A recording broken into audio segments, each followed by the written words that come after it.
Hola de nuevo, continúo con la Ley 39/15 de 1 de octubre de procedimiento administrativo común de las administraciones públicas y en este video tutorial vas a ver del título tercero que trata de los actos administrativos el capítulo tercero, nulidad y anulabilidad, es decir, de los artículos 47 al 52.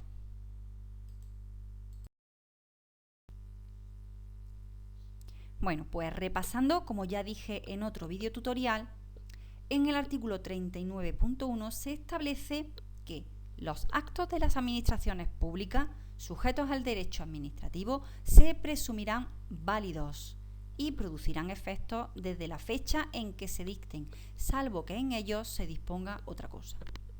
Pero puede ocurrir que las administraciones públicas se equivoquen y en ocasiones se dicten actos administrativos o disposiciones administrativas que no sean conformes a derecho y por lo tanto pues no son válidas. Las causas por las que un acto o una disposición administrativa pueden ser inválidas están establecidas en los artículos 47 y 48 de esta Ley 39/15. El artículo 47 establece las causas por las que un acto o disposición administrativa pueden ser nulos de pleno derecho o, como se le llama también de otra manera, nulidad absoluta. Y el artículo 48.1 establece las causas por las que un acto administrativo incurre en causa de anulabilidad o, como también se le llama, nulidad relativa. La principal diferencia entre nulidad de pleno derecho o anulabilidad radica en la gravedad de la infracción del ordenamiento jurídico que se ha cometido. El artículo 47, nulidad de pleno derecho, establece causas tasadas, supuestos concretos, son causas de gravedad. Y el artículo 48.1, que establece la anulabilidad o nulidad relativa, engloba el resto de causas que provocan invalidez. Es decir, aquellas infracciones del ordenamiento jurídico que provocan invalidez y que no son nulidad de pleno derecho, y entonces serían anulables. En lo que a los actos administrativos se refiere, la regla general es la anulabilidad. En cambio, cuando estamos tratando con disposiciones de carácter general, la regla general sería la nulidad de pleno derecho. Haré un vídeo tutorial para explicar cómo se pueden atacar las disposiciones de carácter general que no son conformes al ordenamiento jurídico, es decir, el control de las disposiciones de carácter general. Bueno, pues luego también tenemos el artículo 48.2 y el punto 3, que establecen unos supuestos de errores pequeños que no afectan a la validez de los actos administrativos y son las llamadas irregularidades no invalidantes. Bien, empezamos con el artículo 47, nulidad de pleno derecho, que establece que los actos de las administraciones públicas son nulos de pleno derecho en los casos siguientes. Los actos que lesionen los derechos y libertades susceptibles de amparo constitucional. Estos son los derechos establecidos en la Constitución española que van de los artículos 14 al 29 y el artículo 30 respecto de la objeción de conciencia. Los dictados por órganos manifiestamente incompetentes por razón de la materia o del territorio. Ojo, la incompetencia debe de ser manifiesta, es decir, grave, que no haga falta interpretación alguna, y cuando la incompetencia material o territorial no sea manifiesta, se estará ante un caso de anulabilidad. Y acuérdate de esto para cuando veamos el artículo 52. Los que tengan un contenido imposible, pues por ejemplo, pedir a una persona que ha fallecido que realice algo. Los que sean constitutivos de infracción penal o se dicten como consecuencia de esta. Por ejemplo, dictar un acto administrativo con prevaricación. Los dictados prescindiendo total y absolutamente del procedimiento legalmente establecido o de las normas que contienen las reglas esenciales para la formación de la voluntad de los órganos colegiados. Bueno, Pues aquí podría ponerte dos ejemplos diferentes. Uno de ellos es cuando dicen los dictados prescindiendo total y absolutamente del procedimiento legalmente establecido, y un ejemplo sería pues cuando se impone una sanción sin haber realizado los trámites del procedimiento adecuado. Y aquí, a partir de aquí, podría ponerte otro ejemplo diferente. Dice de las normas que contienen, cuando se prescinde total y absolutamente de las normas que contienen las reglas esenciales para la formación de la voluntad de los órganos colegiados. Y un ejemplo sería pues cuando un órgano colegiado toma una decisión sin que esté presente el número de miembros necesarios y exigido por la ley. Los actos expresos o presuntos contrarios al ordenamiento jurídico por los que se adquieren facultades o derechos cuando se carezcan de los requisitos esenciales para su adquisición. Un ejemplo sería si se concede una subvención y a esta persona a la que se la concede no tiene los requisitos exigidos para que ésta lo adquiera. Y cualquier otro que se establezca expresamente en una disposición con rango de ley.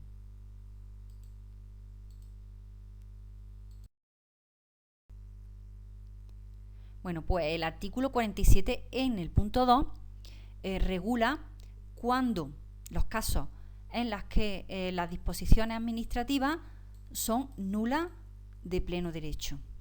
Y estos casos son cuando las disposiciones administrativas vulneren la Constitución, las leyes u otras disposiciones administrativas de rango superior, las que regulen materias reservadas a la ley y las que establezcan la retroactividad de disposiciones sancionadoras no favorables o restrictivas de derechos individuales. Bueno, pues el artículo 48 trata de anulabilidad y establece en su punto 1 que son anulables los actos de la Administración que incurran en cualquier infracción del ordenamiento jurídico, incluso la desviación de poder. Bueno, como he dicho antes, este artículo dice como causa de anulabilidad será cualquier infracción del ordenamiento distinta de las causas establecidas en el artículo 47, incluyendo la desviación de poder.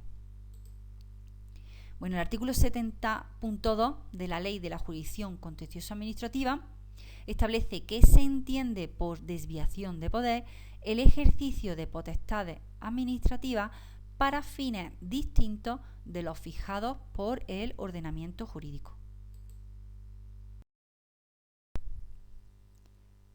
Bueno, pues el artículo 48.2 y el 48.3 nos habla de esto que yo he comentado al principio del vídeo tutorial, que son las irregularidades no invalidantes.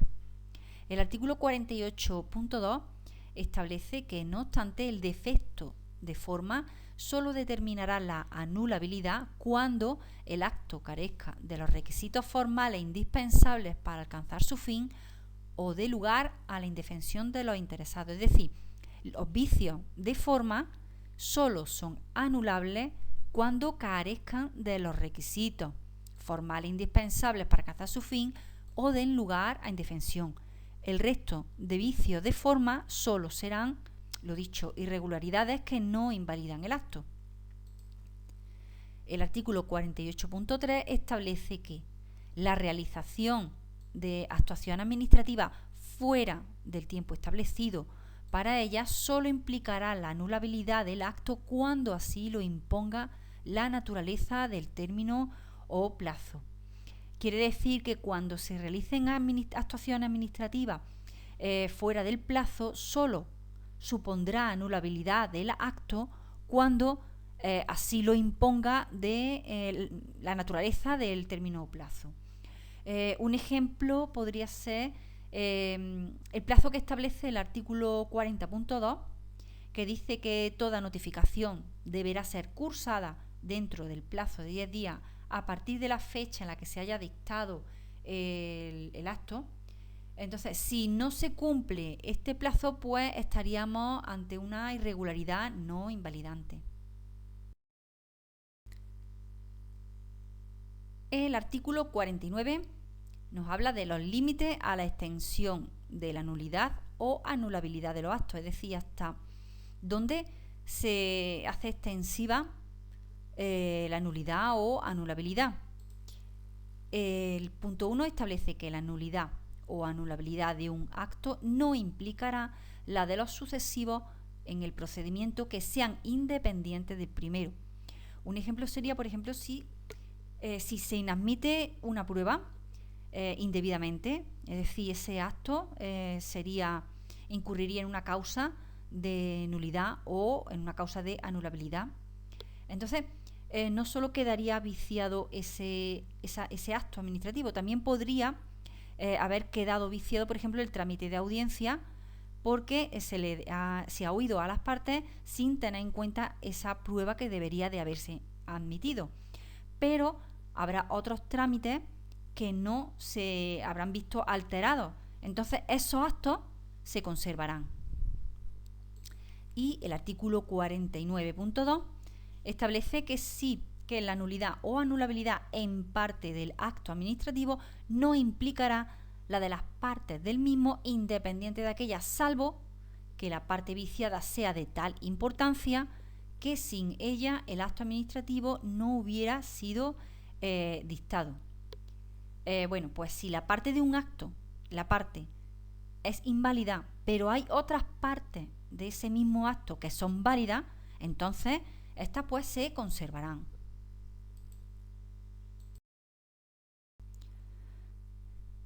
El artículo 50 trata de la conversión de actos viciados y establece que los actos nulos o anulables que sin embargo contengan los elementos constitutivos de otro distinto producirán los efectos de este.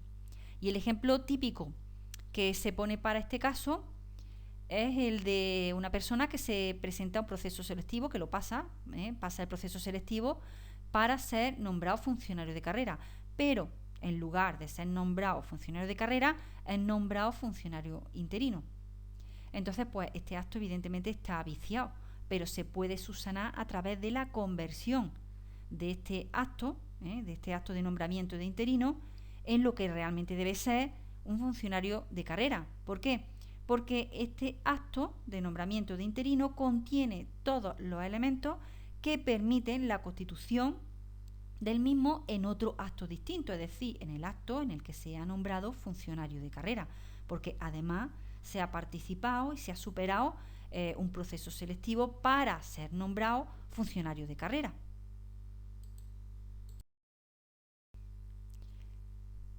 Bueno, pues el artículo 51, conservación de actos y trámites. Está muy relacionado con el artículo 49 porque expresa pues prácticamente lo mismo y establece que el órgano que declare la nulidad o anule las actuaciones dispondrá siempre la conservación de aquellos actos y trámites cuyo contenido se hubiera mantenido igual de no haberse cometido la infracción.